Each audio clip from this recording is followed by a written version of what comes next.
নমস্কাৰ ছাত্ৰ ছাত্ৰীসকল মই জাহ্নবী দাস আজি তোমালোকৰ বিজ্ঞান বিষয়ৰ ষষ্ঠ অধ্যায় জীৱন প্ৰক্ৰিয়াৰ বিষয়ে আলোচনা কৰিম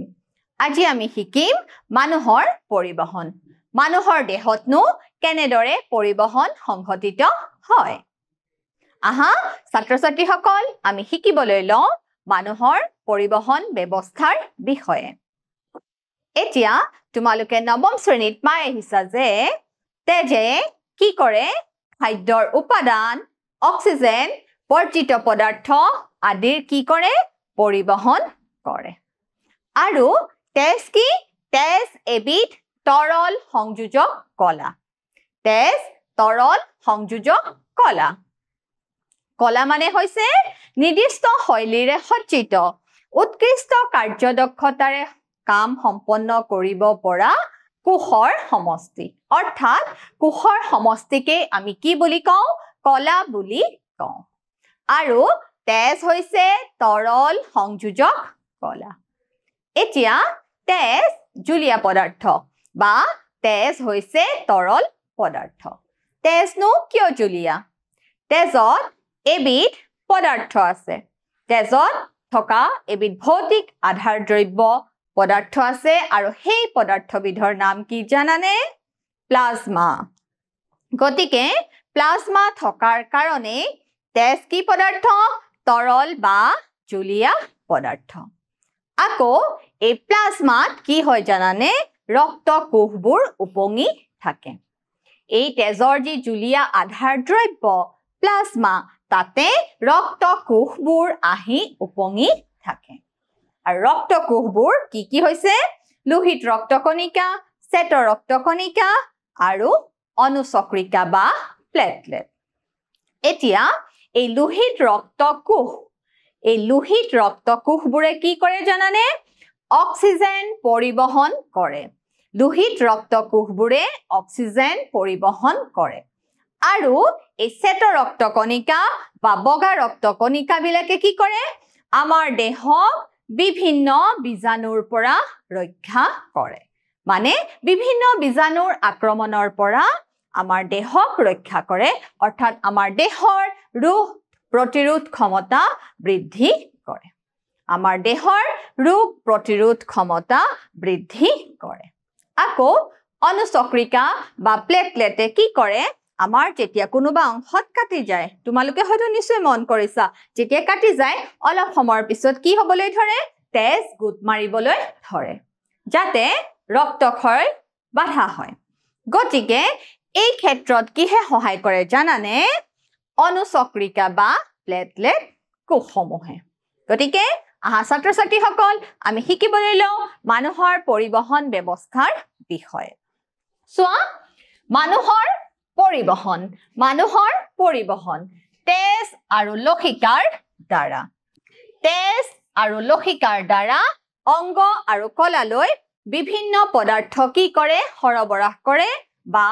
পৰিবহন কৰে দেখিছানে তেজ আৰু লৌহিকাৰ মূল কাৰ্য কি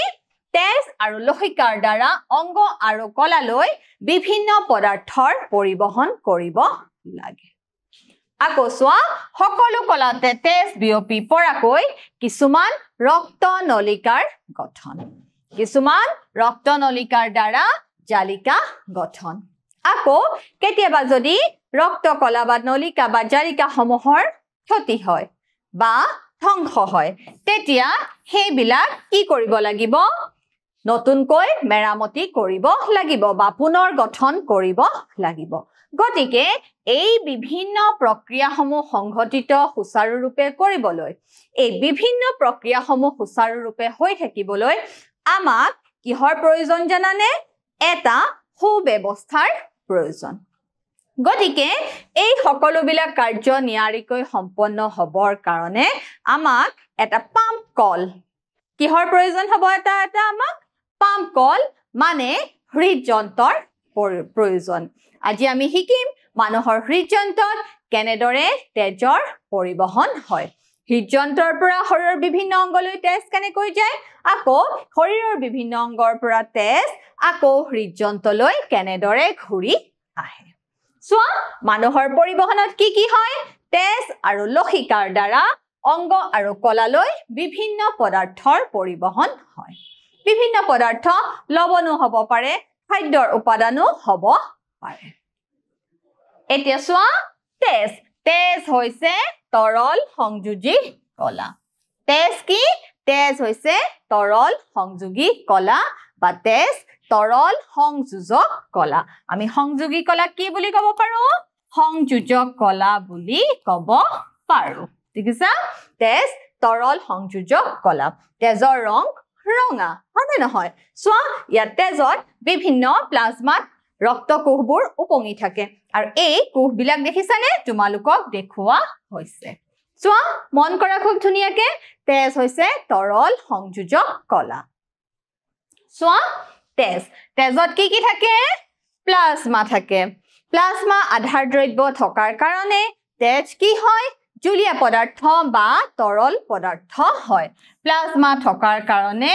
তেজ কি পদাৰ্থ হয় তৰল পদাৰ্থ হয় আকৌ চোৱা তেজত কি থাকে তেজত ৰক্তকোষ থাকে ৰক্তকোষ মানে কি থাকিব লোহিত ৰক্ত কণিকা লোহিত ৰক্ত কোষ আৰু কি থাকিব শ্বেত ৰক্ত কণিকা শ্বেত মানে কি বগা গতিকে লোহিত ৰক্তকোষ আৰু শ্বেত ৰক্তকোষ থাকিব আৰু অনিচক্ৰিকা থাকিব চোৱা ইয়াত প্লাজমা থকাৰ কাৰণে তেজ কি হৈছে জুলীয়া হৈছে WBC white blood corpuscle WBC white blood corpuscle মানে শ্বেত ৰক্ত কণিকা বা বগা ৰক্ত কণিকা RBC ৰেড ব্লাড কৰ্পাস্কুল মানে লোহিত ৰক্ত কণিকা RBC মানে কি লোহিত ৰক্ত কণিকা চোৱা তোমালোকক ধুনিয়াকে চিত্ৰ দেখুৱা হৈছে RBC তেজত RBC ৰ পৰিমাণ বেছি যদি তুমি WBC ৰ লগত শ্বেত ৰক্ত কণিকাৰ লগত তুলনা কৰা তেনেহলে কি কোষৰ পৰিমাণ বেছি লোহিত ৰক্ত কণিকাৰ পৰিমাণ বেছি এতিয়া চোৱা প্লাজমা এতিয়া আমি শিকিম প্লাজমা কি হয় প্লাজমা হৈছে এবিধ তৰল মাধ্যম তেজৰ তৰল মাধ্যম কি প্লাজমা চোৱা প্লাজমা হৈছে তেজৰ তৰল মাধ্যম আৰু প্লাজমাত এই ৰক্তকোষবোৰ উপঙি থাকে আৰু প্লাজমাই দ্ৰৱীভূত অৱস্থাত কি কৰিব পাৰে নাইট্ৰজেন জাতীয় বৰ্জিত পদাৰ্থবোৰ পৰিবহন কৰিব পাৰে চোৱা প্লাজমা তেজৰ তৰল মাধ্যম প্লাজমাত ৰক্তকোষবোৰ কি হৈ থাকে উপঙি থাকে আৰু দ্ৰৱীভূত অৱস্থাতহে খাদ্য কাৰ্বন ডাই অক্সাইড নাইট্ৰজেন জাতীয় বৰ্জিত পদাৰ্থ কি কৰিব পাৰে পৰিবহন কৰিব পাৰে তোমালোকে এই কাৰ্যবিলাক মনত ৰাখি যাবা প্লাজমা হৈছে এবিধ তেজৰ তৰল মাধ্যম আৰু প্লাজমাত কি উপঙি থাকে ৰক্তকোষবোৰ উপঙি থাকে আৰু দ্ৰৱীভূত অৱস্থাত মনত ৰাখিবা দ্ৰৱীভূত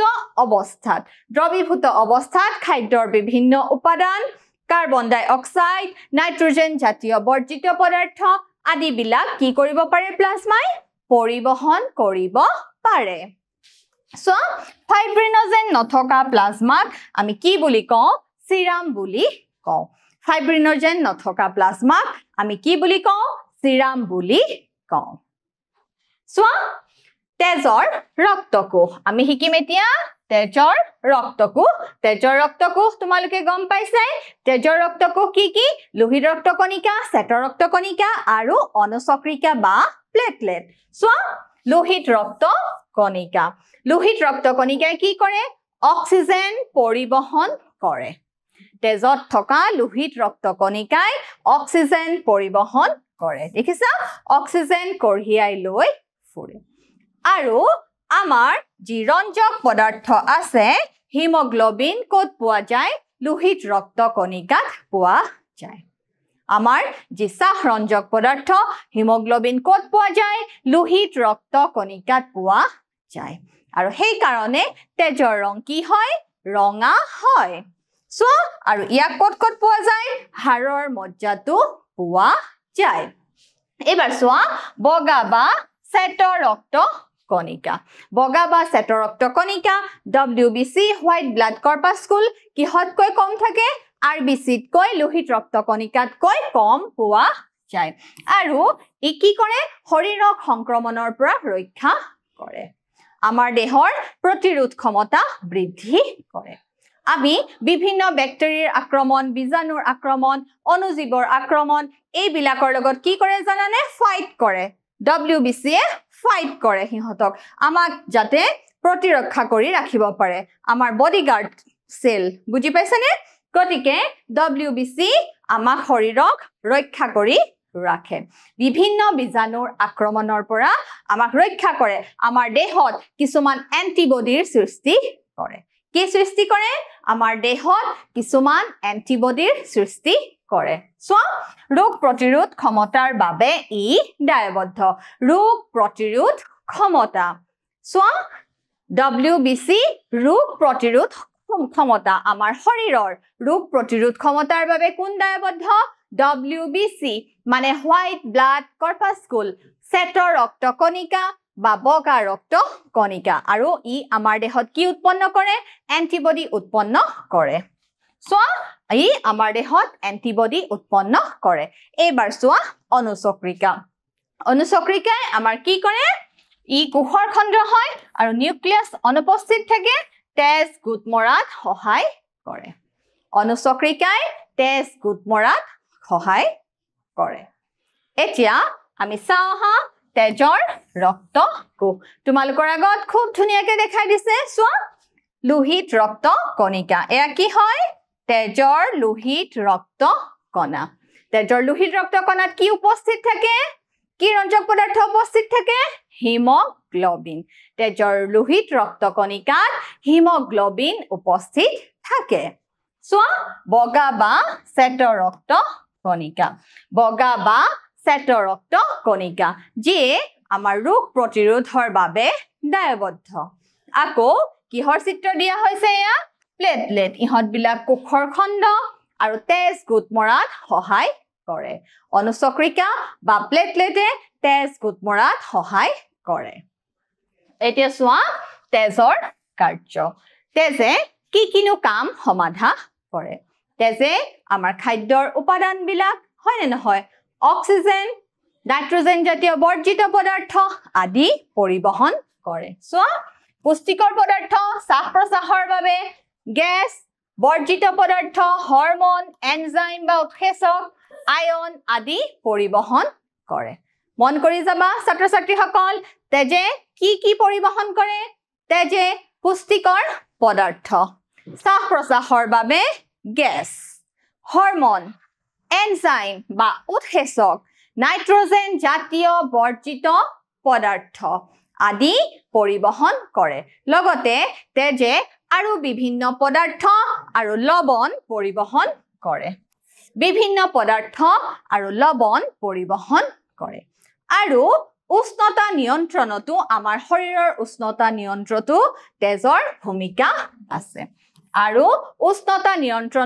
তেজৰ ভূমিকা আছে গতিকে পৰীক্ষাত তোমালোকৰ প্ৰশ্ন আহিব তেজৰ কাৰ্যসমূহ কি ইয়াৰ উপৰিও তেজে কি কৰে তেজে গোট মৰাত সহায় কৰে সো মন কৰা তেজৰ কাৰ্য পুষ্টিকৰ পদাৰ্থ শ্বাস প্ৰশ্বাসৰ গেছ নাইট্ৰজেন জাতীয় বৰ্জ্য পদাৰ্থ হৰমন এনজাইম বিভিন্ন লৱণ বিভিন্ন পদাৰ্থ আদি পৰিবহন কৰে আৰু লগতে আমাৰ শৰীৰৰ উষ্ণতা নিয়ন্ত্ৰণ কৰে আৰু সোৱা তেজৰ কাৰ্য ৰোগ সৃষ্টিকাৰী জীৱাণুৰ আক্ৰমণৰ পৰা শৰীৰক কি কৰে ৰক্ষা কৰে তেজে আমাৰ শৰীৰক ৰোগ সৃষ্টিকাৰী বীজাণুৰ আক্ৰমণৰ পৰা ৰক্ষা কৰে আৰু তেজে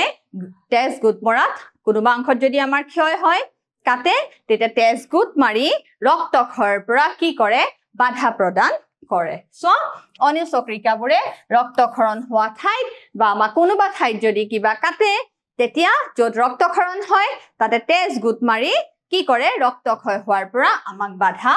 দিয়ে গতিকে এয়া হৈছে তেজৰ কাৰ্য এতিয়া সোৱা ৰক্ত সঞ্চালন তন্ত্ৰত কি পৰিছে হৃদযন্ত্ৰ আৰু ৰক্ত নলিকা সোৱা হৃদযন্ত্ৰ আৰু ৰক্ত নলিকা লগ হৈ আমাৰ ৰক্ত পৰিবহন তন্ত্ৰ গঠন হৈছে ৰক্ত পৰিবহন তন্ত্ৰ আমাৰ বা ৰক্ত সঞ্চালন তন্ত্ৰ হৃদযন্ত্ৰ আৰু ৰক্ত নলিকা লৈ পেলাই গঠন হৈছে সো আমাৰ পামকল বা হৃদযন্ত্ৰ আমাৰ পামকল বা হৃদযন্ত্ৰ সো শৰীৰৰ চাৰিওফালে তেজ পৰিবহন কৰিবলৈ অংগ কি কৰে পাম্প কৰে আৰু ই হৈছে পেশীৰ অংগ আমাৰ হৃদযন্ত্ৰটো কি পেশীৰে গঠিত হৃদ পেশীৰে গঠিত আৰু ই হাতৰ মুঠি সদৃশ এটা অংগ হৃদযন্ত্ৰই কি কৰে তেজ পৰিবহন কৰে আৰু ই হাতৰ মুঠি সদৃশ এটা অংগ আৰু ই কি পেশীৰে গঠিত হৃদ পেশীৰে গঠিত সো আৰু ইয়াৰ কি আছে জানানে চাৰিটা কোঠালি আছে কি আছে ইয়াৰ চাৰিটা কোঠালি আছে 4 চেম্বাৰ চাৰিটা চেম্বাৰ আছে যাতে অক্সিজেন যুক্ত তেজ মানে বিশুদ্ধ তেজ আৰু অশুদ্ধ তেজ মানে কাৰ্বন ডাই অক্সাইড যুক্ত তেজৰ মিহলি হ'ব নোৱাৰে দেখিছানে কি ধুনিয়াকৈ এটা সজ্জিত বা ব্যৱস্থা চোৱা হৃদযন্ত্ৰৰ চাৰিটা কোঠালি আছে ওপৰত দুটা কোঠালি আৰু তলত দুটা কোঠালি আকৌ এটা কোঠালিৰ পৰা আন এটা কোঠালিলৈ তেজ যাব পৰাকৈ কি আছে ৰাস্তাও আছে চোৱা এতিয়া আমি শিকিম হৃদযন্ত্ৰ আমাৰ পামকল বা হৃদযন্ত্ৰৰ বিষয়ে চোৱা চাৰিটা ভিন্ন কোঠালি কাৰ্বন ডাই অক্সাইড যুক্ত তেজ হাওঁফাওঁত কাৰ্বন ডাই অক্সাইড নিৰ্গত কৰাৰ পিছত হাওঁফাওঁৰ পৰা অক্সিজেন যুক্ত তেজ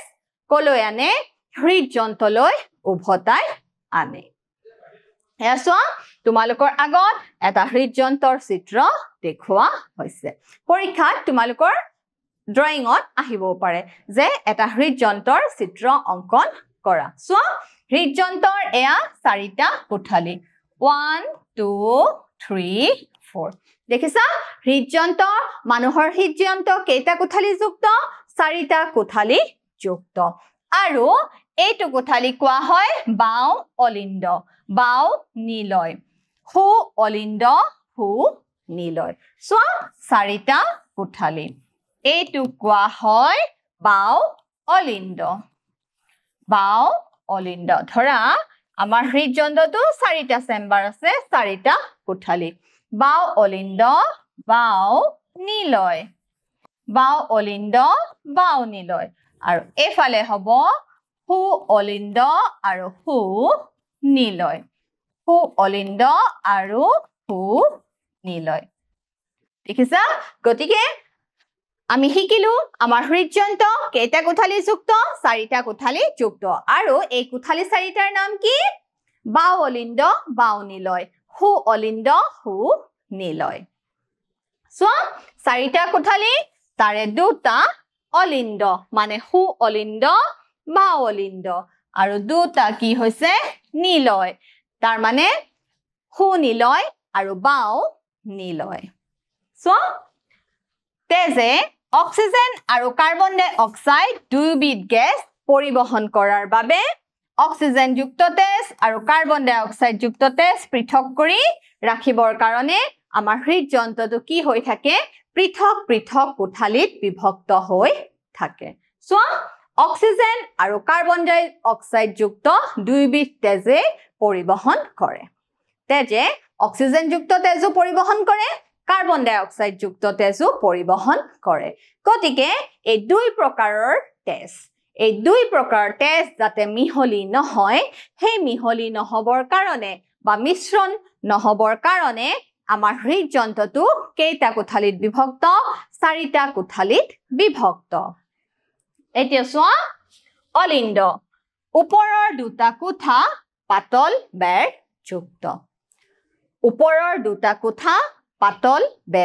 যুক্ত আৰু ডাঙৰ ডাঙৰ হীৰাৰ পৰা কি কৰে তেজ গ্ৰহণ কৰে আৰু হু অলিন্দই ক্লোম ধমনীৰ পৰা তেজ গ্ৰহণ কৰে লগতে বাও অলিন্দই ক্লোম হীৰাৰ পৰা তেজ গ্ৰহণ কৰে এতিয়া চোৱা নিলয় হৈছে দুটা তলৰ কোঠা হাওঁফাওঁ আৰু সমগ্ৰ শৰীৰলৈ কি কৰে তেজ পৰিবহন কৰে হাওঁফাওঁ আৰু সমগ্ৰ শৰীৰলৈ তেজ পৰিবহন কৰে এতিয়া চোৱা নিলয়ৰ পেশীবহুল বেৰ অলিন্দতকৈ ডাঠ নিলয়ৰ পেশীবহুল বেৰ অলিন্দতকৈ ডাঠ হয় নিলয়ৰ পৰা তেজ দেহৰ বিভিন্ন অংগলৈ পৰিবহন হয় চোৱা আৰু কি থাকে ভালবোৰে নিশ্চিত কৰে যে অলিন্দ বা নিলয়লৈ সংকোচন হলে তেজ পিছলৈ বৈ যাব নোৱাৰে আহা আমি ছাত্ৰ ছাত্ৰীসকল এটা চিত্ৰৰ সহায়ত এই কথাখিনি বুজিবলৈ লওঁ চোৱা মন কৰা নিলয়ৰ পেশীবহুল বেৰ অলিন্দতকৈ ডাঠ নিলয়ৰ বেৰ কি হয় ডাঠ হয় কাৰ তুলনাত ডাঠ হয় অলিন্দৰ তুলনাত বেৰসমূহ ডাঠ হয় নিলয়ৰ পৰা তেজ দেহৰ বিভিন্ন অংগলৈ কি হয় পৰিবহন হয় ভালবোৰে নিশ্চিত কৰে যে অলিন্দ বা নিলয় সংকোচন হলে তেজ পিছলৈ উভতি যাব নোৱাৰে এতিয়া চোৱা আমি যদি এটা হৃদযন্ত্ৰৰ 4টা কোঠালীযুক্ত চিত্ৰ আঁকো আমি এনেকে হৃদযন্ত্ৰৰ কি কৰিম 4টা কোঠালীযুক্ত চিত্ৰ আঁকিম এইটো হৈছে বাও অলিন্দ ই হৈছে বাও অলিন্দ ই হৈছে বাও নিলয় আৰু ই হৈছে হু অলিন্দ আৰু ই হৈছে হু নিলয় ই হৈছে হু নিলয় দেখিছা আমাৰ হৃদযন্ত্ৰটো 4টা কোঠালীত বিভক্ত এতিয়া হাওঁফাওঁৰ পৰা তেজ কি হ'ব জানানে অক্সিজেন যুক্ত তেজ আহি ক'ত সোমাব বাও অলিন্দত সোমাব কেনেকুৱা তেজ সোমাব অক্সিজেন যুক্ত তেজ আহি ক'ত সোমাব বাও অলিন্দত সোমাব ইয়াৰ পিছত বাও অলিন্দৰ কি হ'ব জানানে পাম্প কৰিলে যেনেকুৱা হয় সংকোচন হ'ব আমি এটা শ্যাম্পুৰ বটল যদি এনেকে দিওঁ তেতিয়া শ্যাম্পু ওলাই আহে নে নাহে বা স্কুইজ কৰা বা আমি নেমু বা কিবা চেপিলে কি ওলাই আহে ৰস ওলাই আহে নে ঠিক তেনেদৰে বাও অলিন্দৰ যেতিয়া পাম্প হ'ব তেতিয়া বাও অলিন্দৰ পৰা তেজ কলৈ আহিব বাও নিলয়লৈ আহিব আৰু বাও নিলয় তেতিয়া কি হৈ যাব জানানে শিথিল হৈ যাব বাও অলিন্দৰ সংকোচনৰ ফলত তেজ ক'ত আহি সোমাব বাও নিলয়ত সোমাব মন কৰা ছাত্ৰ ছাত্ৰীসকল হাওঁফাওঁৰ পৰা অক্সিজেনযুক্ত তেজ কলৈ আহিব বাও অলিন্দলৈ আহিব আৰু বাও অলিন্দ সংকোচন হোৱাৰ ফলত কি হ'ব বাও নিলয়লৈ তেজ সোমাব আৰু এইখিনি সময়ত তেজ যাতে উভতি যাব নোৱাৰে তেজ কি হৈ যাব নোৱাৰে যাতে বেক ফ্লো হ'ব নোৱাৰে তাৰ কাৰণে ইয়াতে কি থাকে জানানে ভালভ থাকে এনেকুৱা সিস্টেমত আছে যাতে তেজ পাৰ হৈ যোৱাৰ লগে লগে ভালভ কি হৈ যায় বন্ধ হৈ যায় তেজ যোৱাৰ লগে লগে কি হৈ যায় ভালভখন বন্ধ হৈ যায় গতিকে ইয়াতে কি উপস্থিত ভালভ বা কপাট উপস্থিত আমি কি বুলি কওঁ ভালভ বা কপাট উপস্থিত চোৱা এতিয়া বাও অলিন্দৰ পৰা তেজ আহি ক'ত পৰিল বাও নিলয়ত আহি সমান ইয়াৰ পিছত বাও নিলয়ৰ শিথিল হৈ যাব তাৰ পিছত বাও নিলয়ৰ সংকোচনৰ ফলত তেজ কলৈ যাব তেজ শৰীৰৰ বিভিন্ন অংশলৈ যাব আৰু কিহৰ সহায়ত যাব জানানে কিছুমান ৰক্ত নলিকাৰ সহায়ত আৰু সেই ৰক্ত নলিকাৰ নাম কি জানা সেই ৰক্ত নলিকাৰ নাম হৈছে ধমনী সেই ৰক্ত নলিকাৰ নাম কি ধমনী এতিয়া বাও নিলয়ৰ পৰা তেজ শৰীৰৰ বিভিন্ন অংশলৈ গুচি গ'ল ইয়াৰ পিছত শৰীৰৰ বিভিন্ন অংশৰ পৰা কাৰ্বন ডাই অক্সাইড যুক্ত তেজ আকৌ কলে আহিব জানানে আকৌ আহি ক'ত পৰিব হু অলিন্দত সোমাব এইবাৰ এই কামটো কিহে কৰিব জানানে এই কামটো হ'ব হীৰাৰ যোগেদি তোমালোকে মন কৰিবা হৃদযন্ত্ৰৰ পৰা তেজ শৰীৰৰ বিভিন্ন অংশলৈ কিহে কঢ়িয়াই নিয়ে ধমনীয়ে কঢ়িয়াই নিয়ে আকৌ শৰীৰৰ বিভিন্ন অংশৰ পৰা তেজ কোনে কঢ়িয়াই লৈ আহে হীৰা গতিকে আকৌ হীৰাই কি কৰিব তেজ কঢ়িয়াই হু অলিন্দলৈ লৈ আহিব আৰু এই তেজ কেনেকুৱা হ'ব অশুদ্ধ তেজ কাৰ্বন ডাই অক্সাইড যুক্ত তেজ ইয়াৰ পিছত হু অলিন্দৰ আকৌ সংকোচনৰ ফলত কলৈ আহিব তেজ হু নিলয়লৈ আহিব বুজি পাইছা ছাত্ৰ ছাত্ৰীসকল হু নিলয়লৈ আহিব আহি তাৰ পৰা আকৌ তেজ কলৈ গুচি যাব হাওঁফাওঁলৈ গুচি যাব গতিকে এই ক্ষেত্ৰত দুডাল বিশেষ ৰক্ত নলিকাই অংশগ্ৰহণ কৰে এই যে হাওঁফাওঁৰ পৰা অক্সিজেনযুক্ত তেজ বাওলিন্দত সোমায় তাত কোনে অংশগ্ৰহণ কৰে জানানে ক্লোম হীৰা কি হীৰা ক্লোম হীৰা আকৌ যে অশুদ্ধ তেজ হাওঁফাওঁলৈ যায় সেই ক্ষেত্ৰত কোনে অংশগ্ৰহণ কৰে জানানে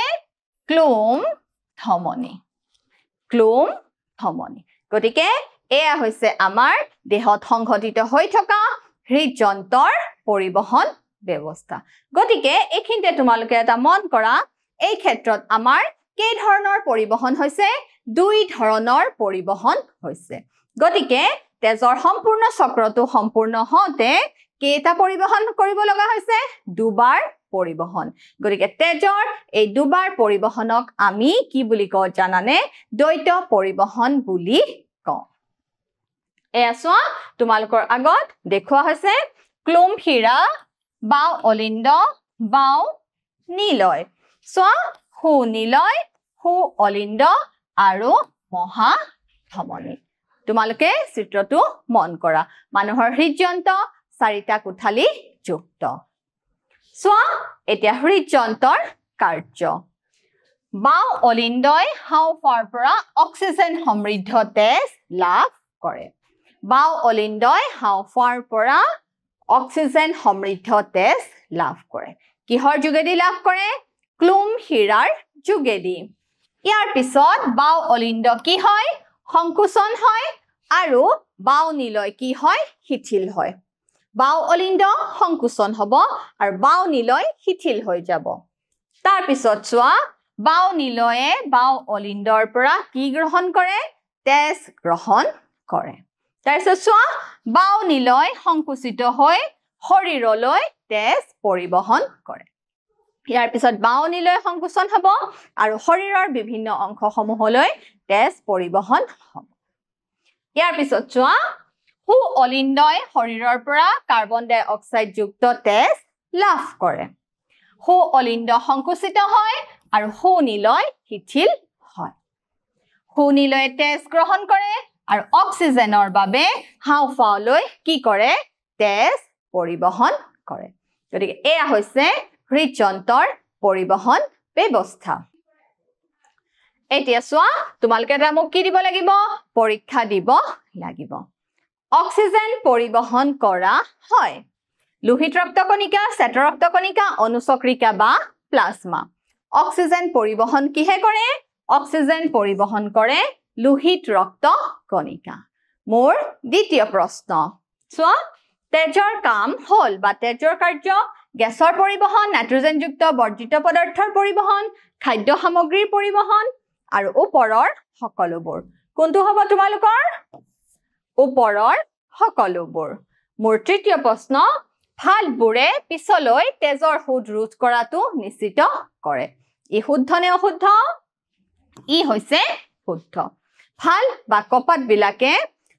বেক ফ্লো তেজ পিছলৈ উভতি যোৱাটো কি কৰে বাধা প্ৰদান কৰে হু নিলয়ৰ পৰা হু অলিন্দলৈ বা বাও নিলয়ৰ পৰা বাও অলিন্দলৈ তেজ যাতে উভতি যাব নোৱাৰে তাৰ কাৰণে কিহৰ ব্যৱস্থা আছে ভাল বা কপাতৰ ব্যৱস্থা আছে গতিকে ছাত্ৰ ছাত্ৰীসকল আজি আমি শিকিলো মানুহৰ পৰিবহন ব্যৱস্থাৰ বিষয়ে আৰু মানুহৰ দেহত কিহে পৰিবহন কৰে তেজে পৰিবহন কৰে তেজে খাদ্যৰ উপাদান নাইট্ৰজেন জাতীয় বৰ্জিত পদাৰ্থ অক্সিজেন বিভিন্ন পদাৰ্থ লৱণ আদি পৰিবহন কৰে আৰু তেজে শৰীৰৰ উষ্ণতাও কি কৰে নিয়ন্ত্ৰণ কৰি ৰাখে ছাত্ৰ ছাত্ৰীসকল আজিলৈ আহো ধন্যবাদ